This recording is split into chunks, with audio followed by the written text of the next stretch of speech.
livro de Números. Números está lá entre os 5 primeiros livros da Bíblia. É precisamente o 4º livro da Bíblia. Números capítulo 22. Eu quero ler com você do versículo 1 até o versículo 12.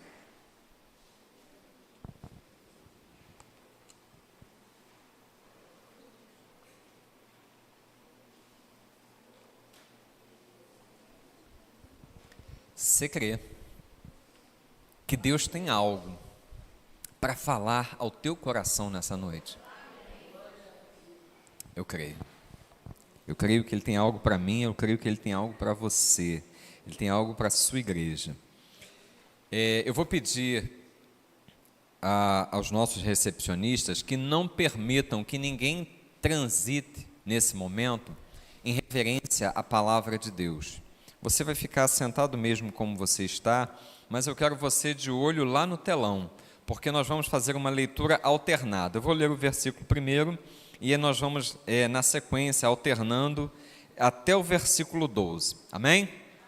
Então, o texto bíblico diz assim: Os israelitas partiram e acamparam nas planícies de Moabe, a leste do rio Jordão e na altura de Jericó, que ficava no outro lado do rio. Quando o rei de Moabe, Balaque, filho de Zippor, soube de tudo que os israelitas haviam feito contra o rei, ficou apavorado com os israelitas, porque eles eram muitos. De fato, o povo de Moabe ficou com muito medo. Repitam comigo, ficou com muito medo dos israelitas. Os moabitas disseram aos chefes dos midianitas: agora essa multidão vai devorar tudo ao redor de nós, como um boi que come a grama do pasto.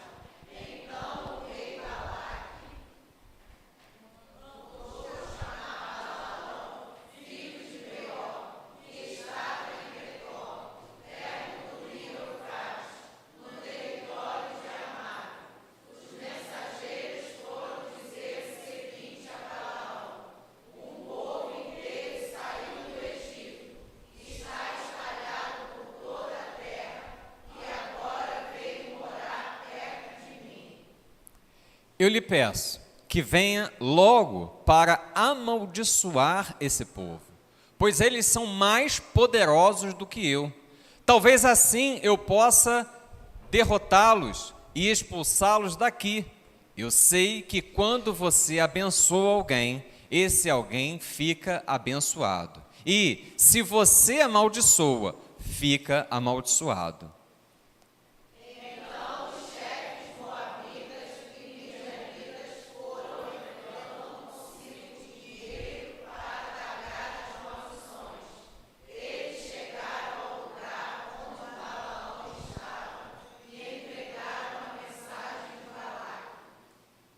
Balaão respondeu o seguinte: fiquem aqui esta noite, e amanhã eu contarei a vocês o que o Senhor me disse. Então os chefes moabitas ficaram com Balaão.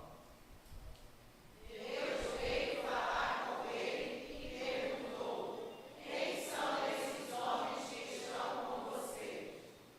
Balaão respondeu: Balaque, o rei dos moabitas, me mandou dizer. Um povo inteiro saiu do Egito e está espalhado por toda a terra. Balaque quer que eu vá agora mesmo e amaldiçoe essa gente, para ver se assim pode derrotá-los e expulsá-los. Deus disse a Balaão: não vá com eles, nem amaldiçoe o povo de Israel, pois é um povo abençoado. Repita comigo, irmãos: pois é um povo abençoado. Feche seus olhos, deixe a sua Bíblia aberta, vamos falar com Deus. Ó Deus maravilhoso, Tu, Senhor, és bom. Nós temos, ó Deus, vivido, experimentado, visto que Tu és bom, Senhor.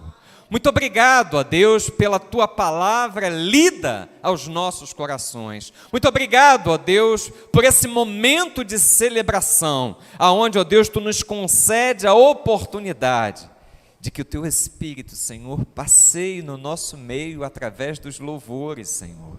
Muito obrigado, ó Deus, pela oportunidade de ofertarmos na Tua casa, dizimarmos, pela oportunidade, ó Deus, de nos posicionarmos como adoradores que Te adoram, Pai, em espírito e em verdade. Muito obrigado, Senhor, por este momento na Tua presença. Ó Deus, a nossa alma, ela tem fome, Senhor, e sede de Ti.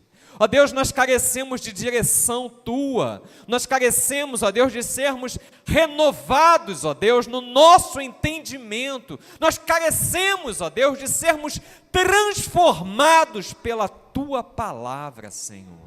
Por isso nós Te rogamos, Senhor, fala aos nossos corações, nos dá direção, Senhor, aponta o caminho pelo qual nós devemos andar, nos dá sabedoria e entendimento, Senhor, para trilharmos este caminho, e que a Tua bênção, Pai, esteja sobre as nossas vidas. Ó Deus, enlarguece, Senhor, o nosso entendimento, tira, Senhor, dos nossos olhos as escamas, para que nós vejamos, ó Deus, e percebamos os mistérios, ó Deus, da Tua santa e bendita palavra, Pai. Em nome de Cristo Jesus é que nós oramos, em nome de Jesus, Pai. Amém e amém. E, ó Deus, na autoridade do Teu nome, eu repreendo todo espírito contrário à Tua palavra, caia por terra, em nome de Cristo Jesus. Todo pensamento contrário, caiam por terra, em nome de Cristo Jesus. Todos que aqui estão são livres para ouvir, para entender e para viver em conformidade com a Tua palavra, em nome de Jesus. Amém e amém. Glórias a Deus, irmãos. Irmãos, nós estamos diante de um texto que ele inicia um episódio que vai se estender ainda por alguns capítulos no livro de Números. Balaque, ele é rei dos Moabitas, e acreditem vocês, os Moabitas, eles fazem parte da parentela dos israelitas, porque os Moabitas eram descendência do sobrinho de Abraão. E por ser descendência do sobrinho de Abraão, o povo de Israel não tinha autorização da parte de Deus para guerrear, nem para incomodar nem os Moabitas, nem os Amonitas.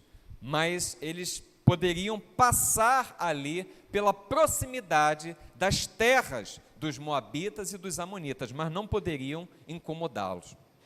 Então essa era a orientação que Deus tinha da parte, Deus tinha orientado a Moisés, era a orientação que Moisés tinha da parte de Deus.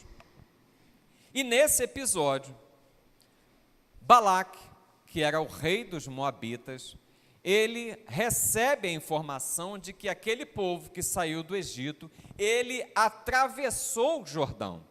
E ele atravessou detonando a cidade de Jericó.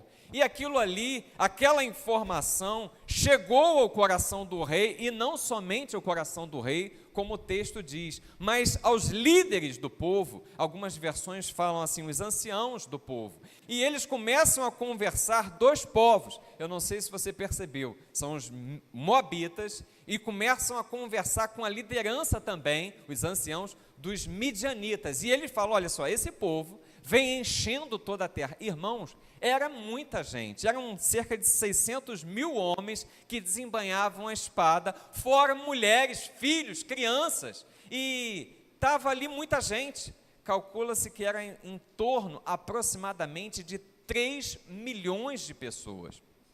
Então, para vocês terem uma ideia, eu falei que esse capítulo, essa história se estende a alguns capítulos ainda. Balaque, ele chama Balaão, o rei moabita chama Balaão, profeta, com a intenção de que ele amaldiçoasse o povo. Então ele tem uma resistência ali, Balaão não vai de início, o profeta não vai, mas depois quando ele vai, Deus autoriza ele a seguir com aqueles emissários, né, com aqueles enviados pelo rei Balaque, e ele vai, ele segue. Balaque sobe em 3 montes, cada um mais alto do que o outro, e só no último monte, quando ele sobe no 3º monte, ele consegue visualizar, porque era um monte muito alto, ele consegue visualizar na planície toda a multidão do povo de Israel, mas em nenhum momento Balaão tem autorização para amaldiçoar aquele povo, porque era um povo abençoado. Eu queria, irmãos, desenvolver com os irmãos, o nosso Deus, ele é um Deus relacional. Tanto é que a gente já bateu nesse ponto aqui algumas vezes, quando nós temos ali os 10 mandamentos falam de relacionamentos. 4 dos mandamentos apontam para como nós devemos nos relacionar para com o nosso Deus, os 4 primeiros, e os 6 últimos apontam a forma como nós devemos nos relacionar com o nosso próximo. Então, a Bíblia, ela é toda relacional. Por isso que a Bíblia, ao contrário do que alguns estão dizendo, que é um livro desatualizado, não é. É um livro totalmente atualizado, porque ele é um livro relacional. Você pode dar um glória a Deus? É um livro relacional. Então, dentro desse texto, eu quero destacar algumas posturas relacionais pelas quais nós devemos nos mover no reino de Deus. Então, posturas relacionais no reino de Deus. A primeira postura, as primeiras 2 posturas são assim, posturas equivocadas. No exército, eu servi 5 anos nas Forças Armadas. Então, quando a gente fazia cartografia, orientação no exército, tinha uma expressão que era chamada de azimuth e contra-azimuth. Azimuth era onde você queria chegar na carta, estava indicado lá o local na carta, um mapa, né, a gente chamava de carta, mas um mapa que tinha ali, você tinha que se orientar para chegar até o azimuth. O contra-azimuth era a direção contrária da onde estava o azimuth. Então, nós queremos hoje pegar a direção contrária daquilo que pelo menos desses, existem 3 pessoas pelas quais nós vamos falar aqui, e 2 dessas pessoas tomam posições que nós não devemos tomar, nós vamos aprender com o erro alheio. A primeira dessas pessoas é Balaque. O versículo 3 nos diz assim: e Moabe ficou com muito medo dos israelitas. Irmãos, você veja bem que quando eu iniciei para falar sobre Balaque, eu falei para vocês que Israel, ele não tinha autorização da parte de Deus, nem para guerrear, nem para tomar terra, posse alguma que fosse do povo de Moabe. Por quê? Porque Moabe fazia parte ali da parentela de Abraão. Então não tinha autorização, nem de Moabe, nem de Amon e nem de Edom, que eram a galera ali que eram parte da parentela. Mas ele foi direcionado para tomar a terra ali de Canaã, onde viviam os amorreus, heteus e uma galera ali que estava ali ocupando a terra. Mas Moabe, o texto diz que ele teve medo. Irmãos, medo é um sentimento comum a qualquer ser humano. É normal. E até, às vezes, em determinada medida, saudável. O medo é algo saudável em determinada medida. Eu quero fazer uma distinção, primeiramente, entre medo e temor. porque em algumas situações são utilizadas como sinônimo.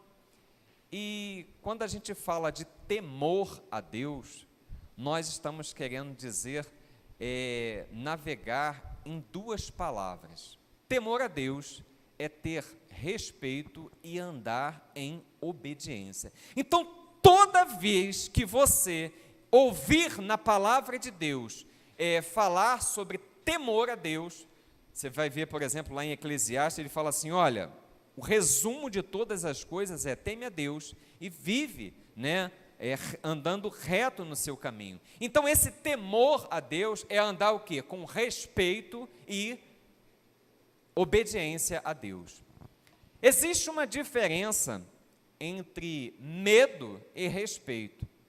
O medo faz com que eu obedeça a alguma regra, quando eu tenho a sensação de que eu posso ser plotado, como eu posso ser assim surpreendido em alguma falta, então por conta disso eu obedeço aquela regra. Quer ver uma coisa?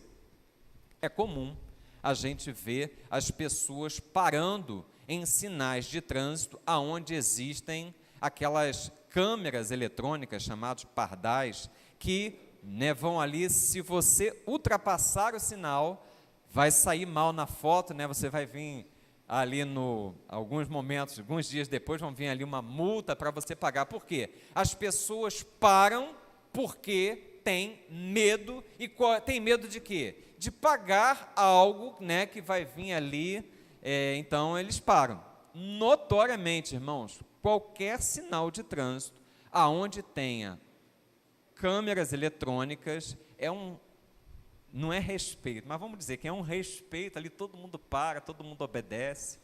Mas aonde não tem? A pessoa que tem medo, ela não para num sinal aonde não tem a câmera eletrônica. A pessoa que tem respeito para. Por quê? Qual é a diferença? A diferença é que o respeito, mesmo eu não tendo a presença de algo punitivo diante de mim, eu ando em reverência àquilo que eu acredito que seja correto e adequado. Então você e eu, nós somos chamados para andar no temor de Deus, porque mesmo nos momentos nos quais parecer, não é que isso aconteça, mas parecer que nós não estamos na presença dEle, porque nós andamos na presença dEle em todo momento, mas mesmo quando nós esquecermos disso, nós, em respeito, em reverência ao seu santo nome, nós não vamos nos enveredar pelo caminho da desobediência. Amém? Então, ter o temor de Deus é andar em respeito e em obediência. Mas o medo não. O medo é aquela questão de que eu tenho algum receio, algo me move para que eu tenha assim uma certa reverência, um certo respeito. Eu vou dizer para vocês, eu já confessei aqui, eu acho um exemplo muito bom. Eu tenho uma certa reverência, um respeito, não chega a ser medo, mas eu tenho assim um respeito por voar. Irmãos, entrar num avião me causa assim algum temor. Mas qual é a diferença de um medo saudável que é preciso? Por exemplo, se eu estou passando por um precipício, por um penhasco, eu estou aqui e aqui é um abismo, eu tenho que ter medo, eu tenho que passar assim com determinado respeito da queda, porque se eu cair, a minha vida vai, então eu tenho que passar. Então ter medo é algo saudável, porque nos protege. Mas quando é que o medo não é saudável?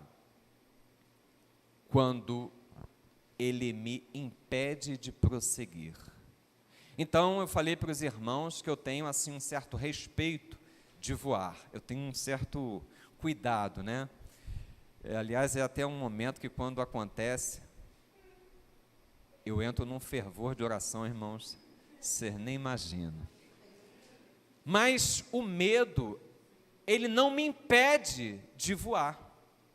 Então, se algo causa um temor no seu coração, causa um medo, mas não te impede de fazer aquela atividade, esse medo é saudável. Mas se esse medo está te impedindo e está causando algum desconforto no teu dia a dia, na tua vida, esse medo deve ser olhado com muito cuidado. Por quê?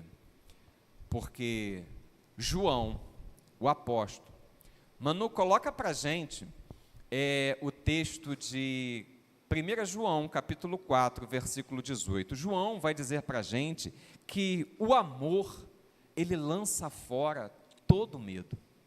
Nós não fomos chamados para viver com medo, nós fomos chamados para viver por fé. Olha só, ele diz assim: no amor não há medo. O amor que é totalmente verdadeiro, ele afasta o medo. Portanto, aquele que sente medo não tem no seu coração o amor totalmente verdadeiro. Em outras versões diz que não tem o amor aperfeiçoado. Por quê? Porque o medo mostra que existe castigo. E o amor, nós precisamos ser aperfeiçoados no amor. Por quê? No amor, nós não vamos navegar no medo. Olha o que o medo fez com Balaque. Não existia autorização da parte de Deus para Israel se engraçar com Moabe, mas ele teve medo. E com medo, irmãos, nós nos movemos muito mal. Com medo, Deus não criou você para que você e eu andemos com medo. Na verdade, ele diz até o seguinte, que o medo é um sentimento contrário à fé. No capítulo 4, no capítulo 14 de Hebreus, de Romanos, ele vai tratar da questão da alimentação.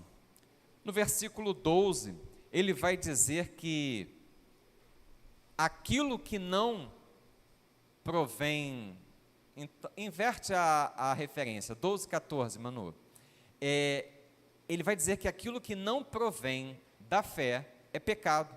Por quê? Porque a pessoa, se estivesse comendo com medo, né, estaria... eu vou desistir da referência, Manu, deixa quieto. Mas ele diz que tudo aquilo que não provém da fé é algo que é contrário àquilo que é a vontade de Deus para as nossas vidas. Nós não devemos nos mover no medo. Você imagina que Pedro, quando viu Jesus andando sobre o mar, ele olha, tem aquele diálogo com Cristo Jesus: Senhor, se és tu mesmo, manda que eu vá. E aí Jesus fala assim: olha, vem, Pedro. E Pedro vai. E quando ele chega e ele percebe o vento, ele percebe as ondas, diz o texto que ele teve medo. E quando ele teve o medo, o que aconteceu? Começou a afundar. Irmãos, nós fomos chamados para vivermos pela fé. De fé em fé, irmãos. Romanos capítulo 1, versículo 17 diz assim: o justo viverá pela fé, pela fé.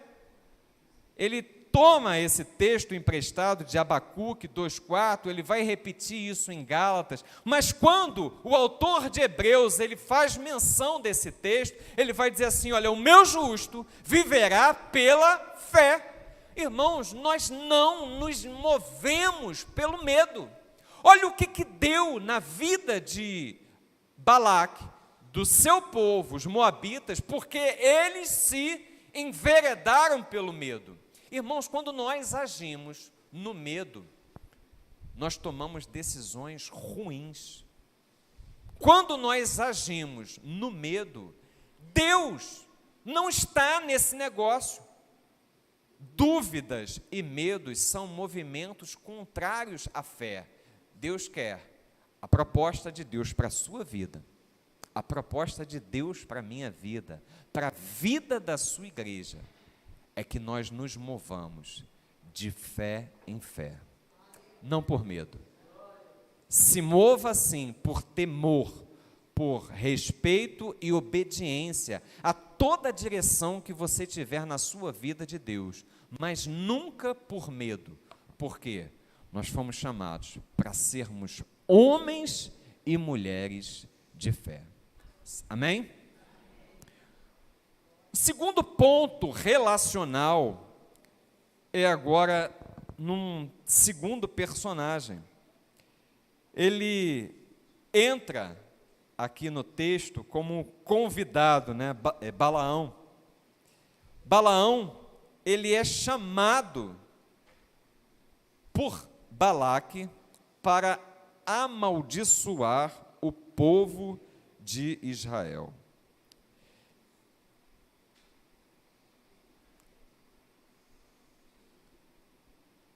Versículo 6, ele diz assim, convite de Balaque a Balaão. Vem, pois, agora, rogo-te, amaldiçoa-me este povo, pois mais poderoso é do que eu, para ver se o poderei ferir e o lançarei fora da terra, porque eu sei que a quem tu abençoares será abençoado, e a quem tu amaldiçoares será amaldiçoado.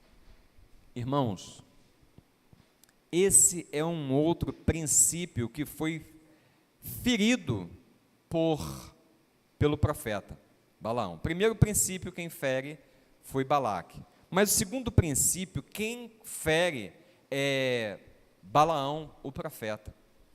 Você e eu, nós não fomos chamados por Deus em momento algum, em circunstância alguma, em qualquer possibilidade, você e eu fomos chamados para amaldiçoarmos.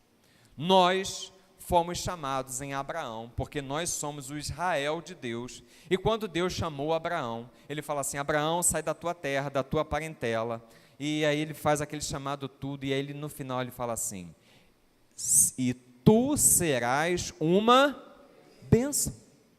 Você é o Israel de Deus, você tem esse chamado espiritual de Abraão, você foi chamado para ser bênção.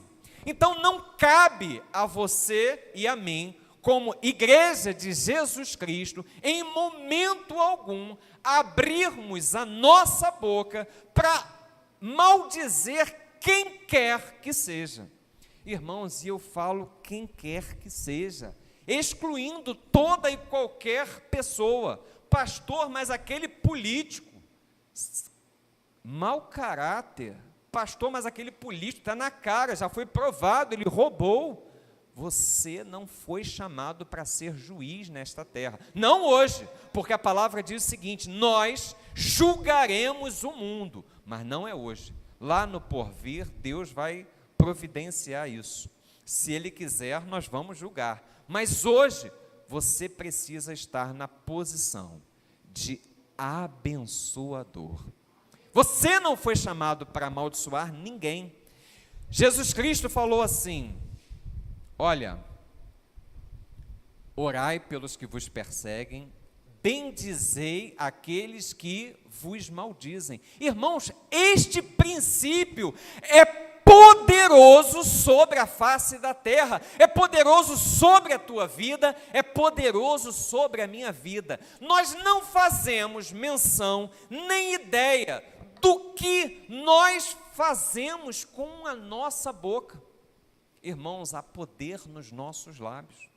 Repete comigo, há poder nos nossos lábios. Há poder, há poder. Você vê em que coisa, em que situação Pedro se meteu. Pedro era aquele sujeito intrépido, né? Assim, intempestivo, né? E aí ele fala assim, Senhor, olha, eu vou estar contigo em qualquer momento, estou pronto para ir até a morte se necessitar. E Jesus Cristo olha para Pedro e fala assim, mas Pedro, escuta bem o que eu vou te falar, essa noite, antes que o galo cante, tu vai me negar 3 vezes. De jeito nenhum, Senhor, ainda que eu tenha que morrer, o negócio vai dar ruim para mim, mas eu vou estar aqui juntinho contigo. Irmãos, tocou a perseguição, foi discípulo para tudo quanto é lado, e eu não quero estar aqui para tacar pedra em ninguém, porque se eu estivesse lá, talvez eu pegaria alguma reta daquelas ali. Então, tocou a perseguição, foi discípulo para tudo quanto é lado, e Pedro também. Mas ele, com um pouco mais de ousadia, com um pouco mais assim de querendo pagar para ver, foi lá acompanhar o que estava acontecendo. Irmãos, palavra de Cristo, palavra de Deus, ela não volta vazia. E aconteceu. Irmãos, que coisa que Pedro falou, que ele teve que se explicar. Primeiro de tudo, quando ele nega, ele acaba de negar pela terceira vez, o que acontece? O que estava previsto por Cristo Jesus? O galo canta. Confirmação da palavra de Cristo. Quando ele ouve o cantar do galo, ele tem contato com Jesus através dos olhos. E aquilo ali, irmãos, desce como uma flecha no seu peito. E ele chora amargamente. Irmãos, palavras têm poder. Palavras têm poder. E ele negou o Criador dos céus e na terra. Ele negou o Filho de Deus naquele momento. Irmãos, mas Jesus estava batalhando espiritualmente pela vida de Pedro. E o Cristo ressurreto aparece para ele. E com a mesma boca que ele negou o Cristo 3 vezes, ele tem a oportunidade de manifestar o seu amor a ele. Pedro, tu me amas? E ele fala, Senhor, eu te amo. E ele pergunta pela segunda vez, Pedro, tu me amas? Irmãos, quando Jesus Cristo pergunta pela terceira vez, o texto diz assim, e Pedro se entristeceu, porque ele perguntou pela terceira vez. E ele fala, quando ele pergunta o verbo amar na língua portuguesa, ele é um amor só para tudo. Tem amor para tudo quanto é lado, tem gente amando de mais, amando de menos, mas é para tudo. Mas no grego, aonde o texto do Novo Testamento foi escrito, ele tem 4 palavras que significam amor. É o amor parental, é o amor, é o eros, né, que significa o amor de um homem para uma mulher, de uma mulher para um homem, o amor entre o casal, né? Tem o amor ágape, que é o amor de Deus, e tem o amor entre amigos, que é o filho. Então, quando Jesus pergunta pela terceira vez, ele usa uma palavra diferente e ele fala assim, tu ama a mim mais do que todos esses outros. E aí Pedro se entristece e falou, Senhor, tu sabes de todas as coisas, tu sabes o quanto que eu te amo. Irmãos, Pedro chorou amargamente, Pedro teve que declarar o seu amor a Cristo, Pedro passou por momentos de amargura, por quê?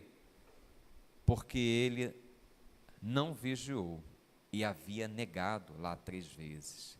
Irmãos, a nossa boca, Tiago, ele faz essa advertência, não pode, ou melhor dizendo, não deve, porque poder pode, acontece constantemente comigo, com você, mas não deve ser fonte de bênção e de maldição. A nossa boca deve ser para proferir bênção. Você e eu, nós fomos chamados para abençoar. A ninguém amaldiçoeis. Por quê? Porque você e eu temos um compromisso com Deus de sermos canais de bênção de Deus. Pastor, mas o senhor não sabe o que aquela pessoa me fez. Abençoa. Quando você abençoa, você está quebrando correntes. Quando você abençoa, você vai estar liberando perdão. Quando você abençoa, você vai estar agindo, vai estar movendo o mundo espiritual à sua volta. A favor, sabe de quem? A seu favor. quem abençoa está movendo o mundo espiritual à sua volta, a seu favor. Irmãos, os ensinamentos de Cristo Jesus produzem em nós vida, e vida com abundância, vida com qualidade, vida de Deus em você, em mim. Então, nós não fomos chamados para amaldiçoar. Balaão perdeu totalmente as estribeiras aqui, ele perdeu totalmente a noção, porque ele vislumbrava de que na qualidade de um homem de Deus, ele poderia abrir a sua boca, sobretudo poderia abrir a sua boca para amaldiçoar a quem Deus já havia abençoado. Então, o texto bíblico diz que deu ruim para esse profeta. Então, você e eu fomos chamados para não andarmos em medo, andarmos pela fé. Nós não fomos chamados para amaldiçoar, nós fomos chamados para abençoar. E o ponto terceiro, ele diz que nós já somos abençoados. Olha o que diz o versículo 12. Então disse Deus a Balaão: não irás com eles, nem amaldiçoarás este povo, porque bendito é. Coloca para a gente, Manu, por gentileza, o texto de capítulo 1 do livro de Efésios, do versículo 3. Irmãos, você e eu, nós já fomos abençoados. Olha o que o texto diz. Paulo, escrevendo aos Efésios, ele fala assim: agradecemos a Deus e Pai de nosso Senhor Jesus Cristo, pois Ele nos tem abençoado. Como, irmãos?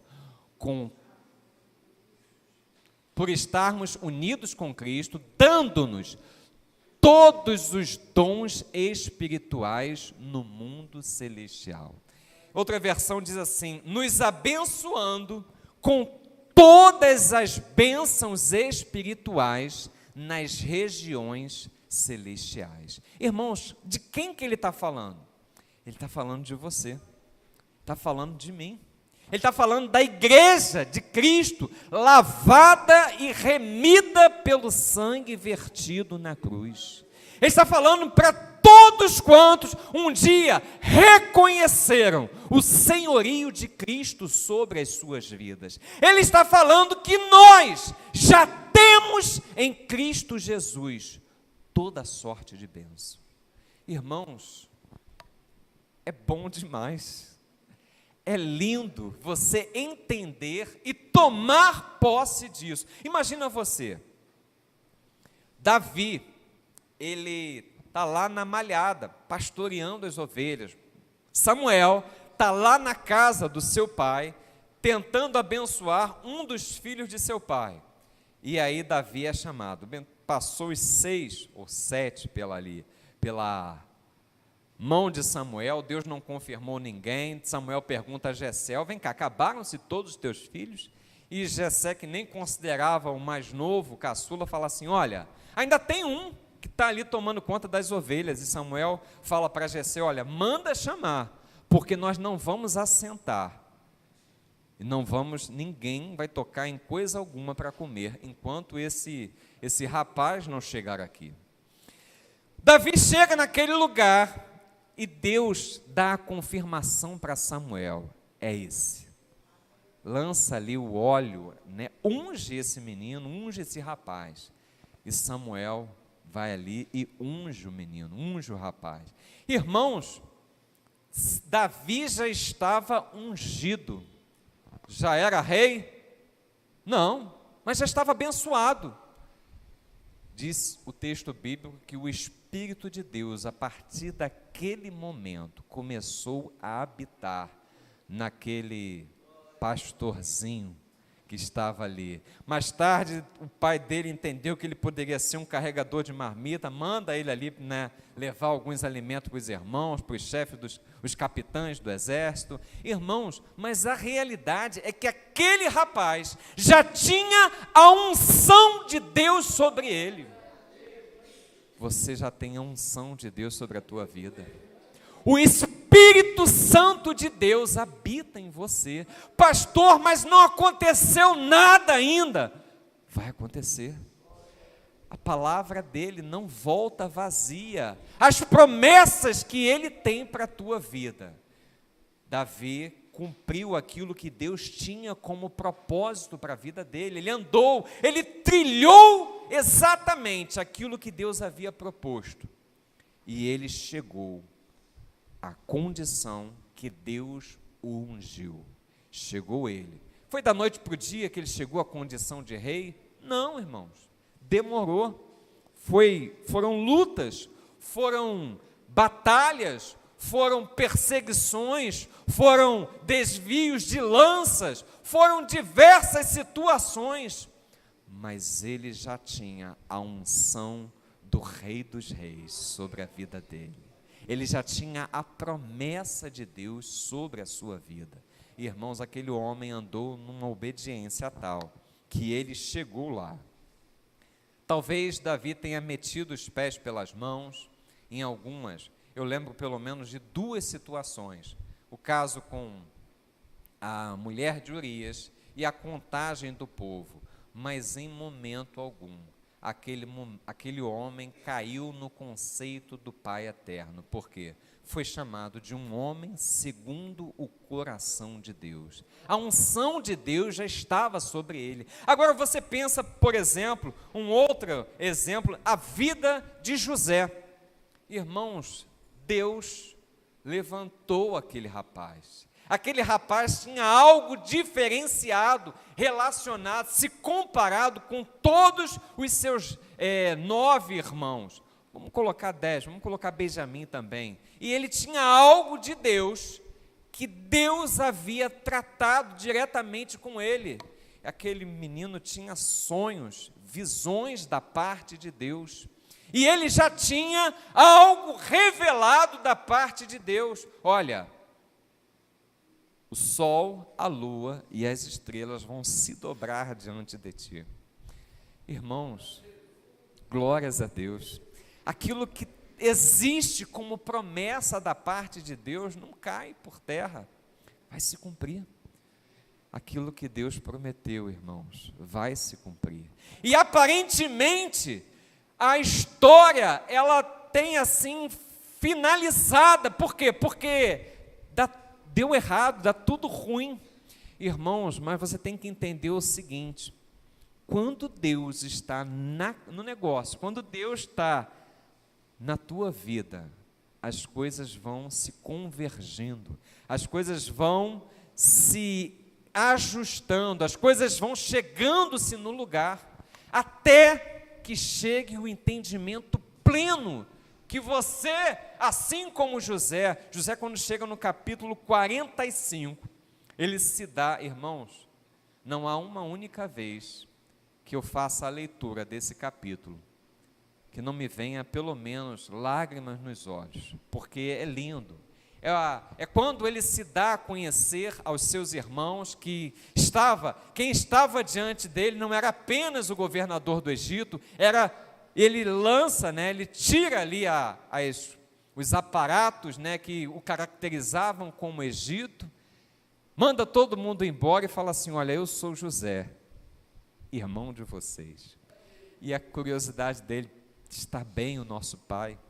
Irmãos, aquilo ali é lindo.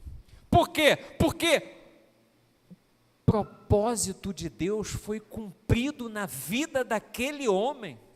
Deus tem propósitos que serão cumpridos na sua vida, na vida da sua família, na vida dos seus filhos. Ele já te abençoou com toda sorte de bênçãos. Toma posse dessas bênçãos. Entenda aquilo que Deus tem te chamado. Deus tem um propósito para a sua vida. Você não está nesse mundo a passeio. Assim como Deus usou a vida de José, e ele entendeu o propósito, ele dirige a palavra aos irmãos e fala assim: olha, não foram vocês que me enviaram para o Egito, foi Deus. Foi Deus quem me enviou à frente de vós, para que houvesse preservação da vida.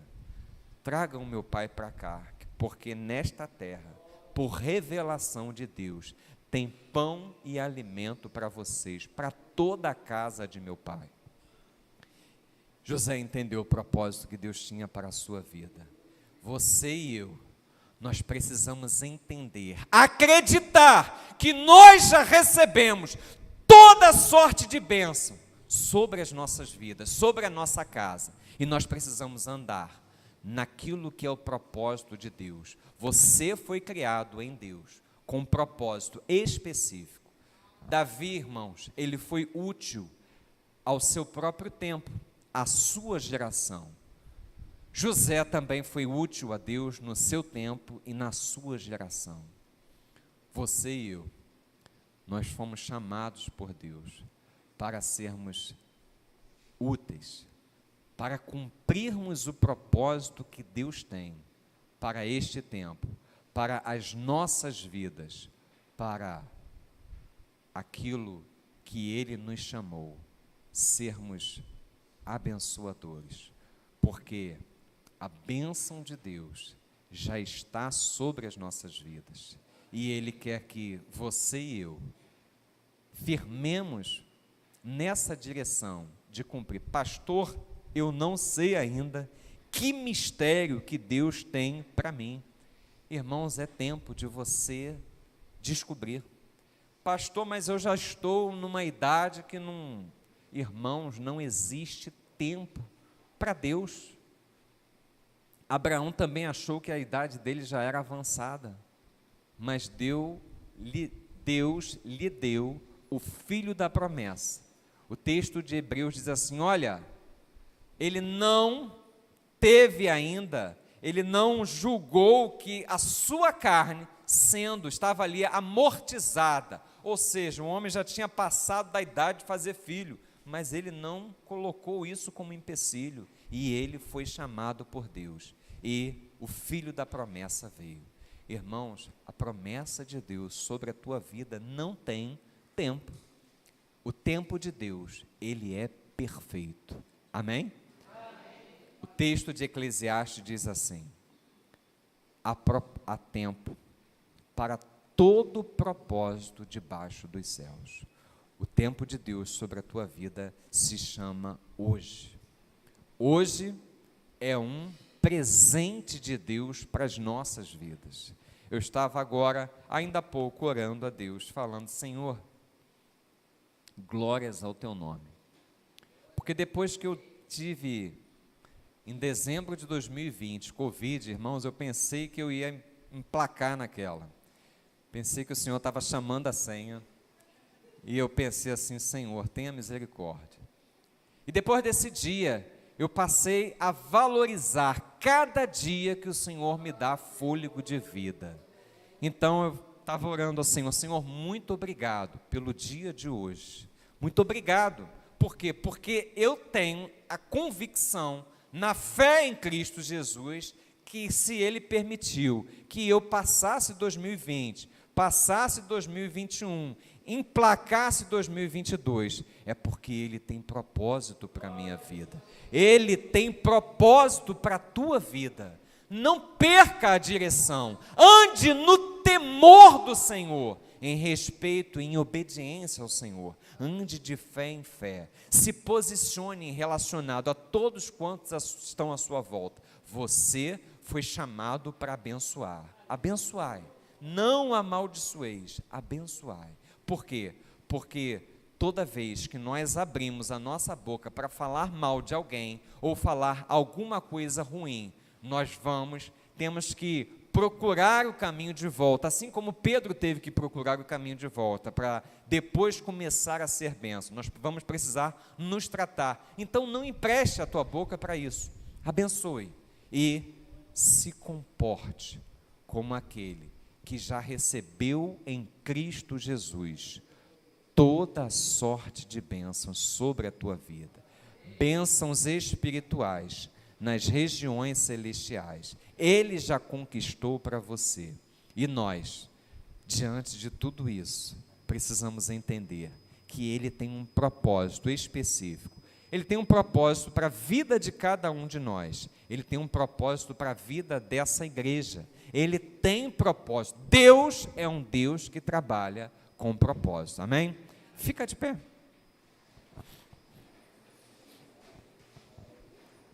Você recebe essa palavra, diga assim: eu recebo em nome de Jesus. Nós vamos louvar a Deus, nós vamos adorar, e em seguida nós vamos estar orando. Mas pense naquilo que foi ministrado, naquilo que o Espírito Santo falou ao seu coração. E louve, adore ao Senhor.